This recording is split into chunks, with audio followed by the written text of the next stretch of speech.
Boa tarde, caros amigos, meus queridos visualizers. Cá estou mais uma vez e agora para falar um pouquinho sobre a África e digamos que sobre um assunto muito simples, que é contar-vos a história do Rei do Congo. E vou ler daquele meu livro de onde extraí este texto, que se chama Kumbira. Kumbira é, portanto, uma floresta no sul de Angola, que é conhecida por ser uma zona endémica de pássaros e ter uma paisagem muito bela. E, portanto, este livro é um livro de aventuras e viagens, é um romance histórico de aventuras e viagens. E, portanto, eu quando puder ponho como e-book, mas ainda tenho alguns para serem vendidos. E vou-vos extrair daqui a história do Rei do Congo. Penso que terá interesse falar um pouquinho desta região e da descendência deste rei. Portanto, vamos para o Alto Zambeze e vamos para aqui para o Kuanga, para o Kuango e para o Kwanza. E então eu vou começar a ler a leitura que trata da história do Rei do Congo. Portanto, eu estava-me a referir aqui a um personagem do livro e dizia que ele, com os camaradas, durante as horas vagas, depois de sair do quartel, aprendeu a história do rei, chefe ou soberano do Congo, o Mani Congo, cujo reino se estendia até ao Alto Zambeze, ficando compreendido entre os rios Luango, Cuango e Kwanza. Na verdade, quando, em 1482, no reinado de Dom João II de Portugal, o navegador Diogo Cão descobriu a foz do rio Congo ao Zaire, deixou nesse lugar um padrão com as armas portuguesas gravadas, sinal da posse dessas terras que integravam os territórios do Reino do Congo pelo rei português. Nesse tempo o reino do Luango distinguia-se dos restantes, situado a norte do rio Congo, formado por um estado suzerano e alguns estados tributários, todos sujeitos ao Mani Congo. Supõe-se que o reino do Congo tenha sido fundado por volta do século XIII, segundo a Organização dos Povos Bantus. Em tempos de prosperidade, abrangeu ainda uma área limitada a norte pelo rio Luango e pelas regiões onde atualmente estão situadas as cidades de Kinshasa e Brazzaville, a leste pelo rio Cuango, a oeste pelo Oceano Atlântico e a sul pelos rios Kwanza e Longa. Os povos do reino do Congo chamavam-se Bakongo e falavam a língua Kikongo, segundo a qual os missionários portugueses redigiram um catecismo. A moeda corrente e de troca usada neste reino eram as conchas de cauri, nzimbu, zimbo ou njimbu, do búzio nana, segundo alguns autores, que era recolhido ao longo das margens da ilha de Luanda e noutros locais, sendo a apanha do mesmo ordenada pelo Manicongo. Os búzios, recolhidos no mar com a ajuda de cestos feitos de capim, eram colocados a arejar para que os moluscos ficassem desfeitos dentro das conchas e depois se pudessem aproveitar apenas aquelas, ou seja, as conchas. A autoridade do soberano extravasava os limites do seu reino, estendendo-se a outros reinos, como os de Matamba ou Ndongo, entre outros, a quem cobrava impostos. O reino do Congo já mandava na ilha de Luanda antes dos portugueses terem aportado a Angola. Depois da sua chegada, o povo congolês tentava não dar nas vistas nos locais onde recolhia os búzios para não atrair a atenção dos portugueses para esse tipo de sistema monetário que tinham inventado no sentido de desenvolver o comércio. Neste ínterim, Luanda tinha sido tomada pelos holandeses a 23 de agosto de 1641 e somente 7 anos depois, a 15 de agosto de 1648, reconquistada por Salvador Correia de Sá e Benevides, que comandava uma armada de 12 naus, vinda das terras de Santa Cruz, composta por portugueses e africanos aí residentes e índios. Derrotados os holandeses, Correia de Sá tornou-se governador de Angola.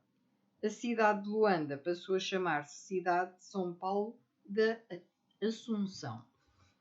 O governador conguês foi submetido às ordens da autoridade portuguesa como forma de punição por ter colaborado com os invasores holandeses, e a população da ilha, os Muxiluanda, foram sobrecarregados com impostos, tendo grande número de ilhéus fugido para outras paragens em busca de trabalho. Daí em diante coube aos portugueses o controle da recolha e exploração do zimbo que compravam aos ilhéus, tendo passado a usá-lo como forma de pagamento nas suas transações comerciais, o que afetou grandemente as finanças do Reino do Congo. Ao que se sabe, mais tarde o rei teria tentado reconquistar a ilha de Luanda, ocupada por Correia de Sá, mas foi derrotado. Os portugueses, ao chegarem a Mbanza-Congo, capital do Reino do Congo, ex-São Salvador do Congo até 1975, foram muito bem acolhidos pelo Manicongo Nzinga, que se batizou juntamente com a rainha, tendo ficado estabelecida uma aliança em que Portugal se comprometia a ajudar o rei do Congo nas refregas contra os seus inimigos. Portanto, houve ali um entendimento entre os portugueses e o rei do Congo. Mais tarde surgiram inimizades entre o rei do Congo e os portugueses, que deixaram de lhe dar o apoio necessário. No sentido de quebrarem a aliança com os portugueses, os Bakongo estabeleceram ligação direta com o Papa, tendo a sede episcopal do reino passado a ser a própria capital Mbanza-Congo. Daí que tenha ido para lá a capital, portanto a sede episcopal do reino, para Mbanza-Congo.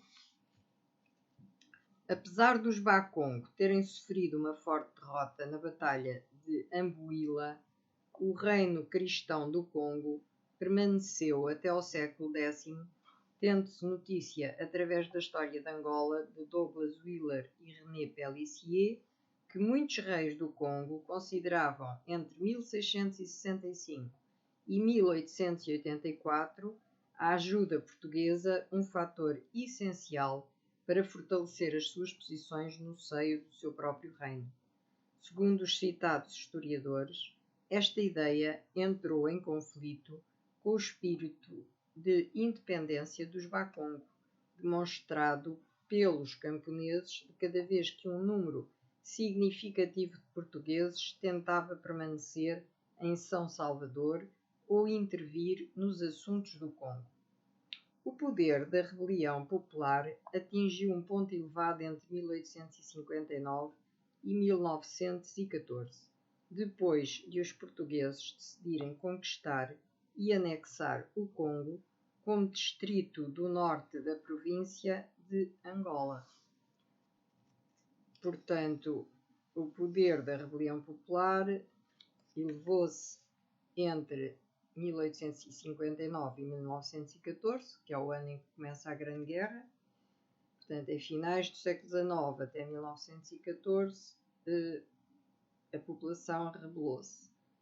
Depois dos portugueses terem decidido conquistar e anexar o Congo como distrito do norte da província de Angola.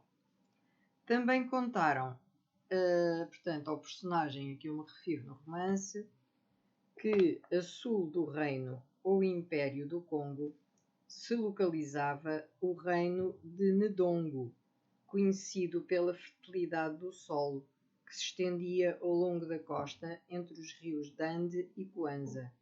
O seu chefe era Ongola, cujo nome serviu aos portugueses para criar o designativo Angola.